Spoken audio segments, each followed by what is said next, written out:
Sa sining bulan sang Oktubre, kaupod sang bug-os nga lokal nga simbahan sang Archdiocese of Haro, upod sa aton pinalangga nga Arsobispo Most Reverend Jose Romeo O. Lasso Didi, mga kaparian, kag tanan nga mga katekista, senior and young catechist, sa aton pagdumdum sa 49 anyos nga anibersaryo sang pagtaliwan sang isa sa mga haligi sang katekesi sang simbahan sa Pilipinas, Most Reverend Jose Maria Cuenco Didi, nagtukod sang komisyon sang katekesis kag Pius XII Catechetical Institute upod man sang Tri-Media Apostolate sang Archdiocese of Haro. Nagatamyaw sa inyo sang Happy Archdiocesan Catechetical Month 2021 sa tema Catechesis and Evangelization Beyond 500 Years of Christianity.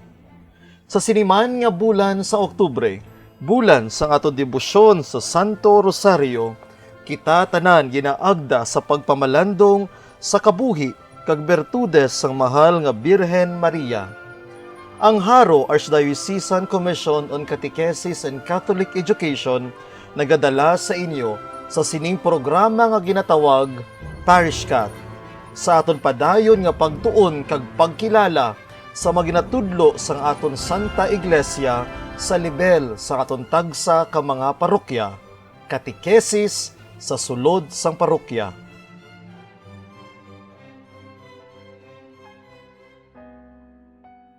Ang aton topiko sa sining bulan, the 5 Marian Dogmas, ginatudlo sa aton simbahan tuhoy sa mahal nga Birhen Maria. Ang dogma amo mga doktrina sang simbahan nga ginsaysay ginpaathag sang Santo Papa kag sang awtoridad sang pagpanudlo sang simbahan. Ini isa ka panudlo o ginathag kag ginpamatud-an sang simbahan. May ara 5 ka Marian Dogmas. Una, Mother of God, si Maria, Iloy sang Diyos. Ikaduha, Perpetual Virginity, ang walay katapusan nga pagkabirhen kag pagkaulay sang Birhen Maria. Ikatatlo, Immaculate Conception, si Maria nga wala ginpanamkon sa sala nga panublion. Ikaapat, Assumption, ang mahimayaon nga pagdala kay Maria sa langit. Kag ang ikalima, Mary, the spiritual mother of humanity. Si Maria sa Yarolyo bilang espiritual nga iloy sang bug-os nga katawhan sa iyang mga titulo bilang co-redemptrix, mediatrix of all graces, kag advocate. Ang ikatatlo nga Marian Dogma, si Maria, ang Immaculada Conception. Sa tagsa kaadlaw sang Disyembre 8, ang bug-os nga simbahan katolika nagasaulog sang kapiyastahan nga solemne sang walay dagta nga pagpanamkon kay Santa Maria Birhen o kun ini ginatawag Immaculada Conception.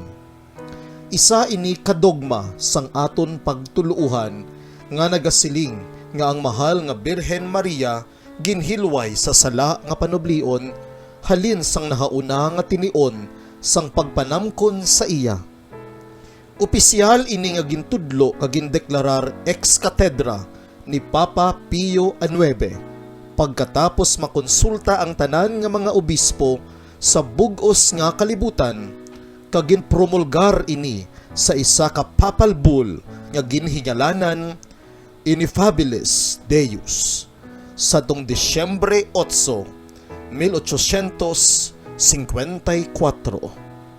Amo ini ang rason kun nga ang adlaw sang pagsaulog sini nga fiesta ginahiwat sa tagsa ka 8 sang Disyembre kag ini nga adlaw isa sa mga ginatawag nga 3 ka krus yang buot silingon holiday of obligation kag gani may katungdanan kita tanan sa pagsimba.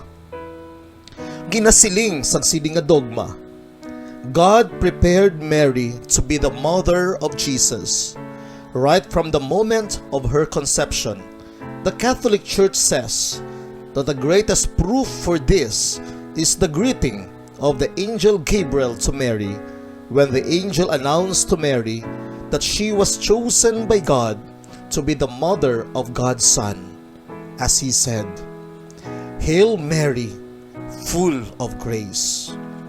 From the Gospel of St. Luke, chapter 1, verse 28. The greeting means that God looked with favor upon Mary. She was full of God's abundant graces and blessings. She remained in God's grace throughout her life. The Immaculate Conception is a reminder of our duty as Christians to always do the will of God. We may not be free from sin like Mary, but we call and always look up to her as a model of total submission to the will of God.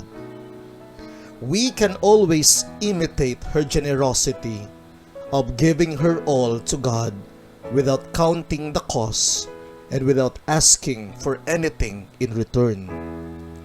Her entire life was lived always in constant communion with the Lord, making her a genuine disciple of Jesus, her Son. Si Maria gintugas sang Dios nga Amay para sa isa ka pinasahi nga tulumanon. Siya mangin iloy sang Dios nga anak, gali ginpanamkon siya nga wala sing sala nga panublion. Ini nagakahulugan nga malawig nga tinion ang ginpatungod sang Dios nga Amay tungod ngang iya Dios nga anak mangin tawo sa taguangkan sang isa ka ulay nga babayi. Una sa tanan, dapat hilway sa sala nga panublion, kani dapat nga siya panamkunon sang isa ka iloy nga wala mahilabti sang siningasahi sang sala. Ano ang sala nga panublion? Ang sala nga panublion amo ang kahimtangan sang pagkadula sang grasya sang Dios sa kalag bangod sang pagkamalalison ukon pagkadi matinumanon sang tawo sa sugo sang Dios nga Amay. Ini amo ang una nga sala sang ato nahauna nga maginikanan nga sanday Adan kag Eva. Apang tungod kay ginpili sang Dios si Maria nga mangin iloy sang iya anak, ginpaiway siya sa sala kag ginpain siya halin pa sang ginpanamkon siya agud nga indi madagtaan sang sala ni Adan kag ni Eva. Ini isa ka pinasahi nga grasya nga ginhatag sang Dios nga Amay kay Maria tungod ang iya mangin anak mangin manluluwas sang bug-os nga katawhan. Ang mga ginikanan ni Maria nga amo sanday Joaquin kag Ana, bawas kag mga tigulang na apang handom gid nga magkaanak. Gani nagampo sila sa Dios nga Amay paagi sa pagpangamuyo kag pagpuasa sa 40 ka adlaw kag gabi. Si San Joaquin nagtiner didto sa disyerto kag si Santa Ana nagtiner sa balay nila. Ang anghel dungan nga nagtunda sa ila nga duha kag ginsugiran sila nga ginpamatian sang Dios nga Amay ang ila pangamuyo. Bangod sini nagbusong si Santa Ana sa isa ka bata nga babayi nga hingalanan niya kay Maria kag ini siya amo ang mangitiloy sang Dios nga anak sa palaabuton nga tinion. Tungod kay ginpain na nga daan si Maria sang Dios nga Amay, ginhilway siya sa sala nga panublion sang siya ginpanamkon sang iya iloy.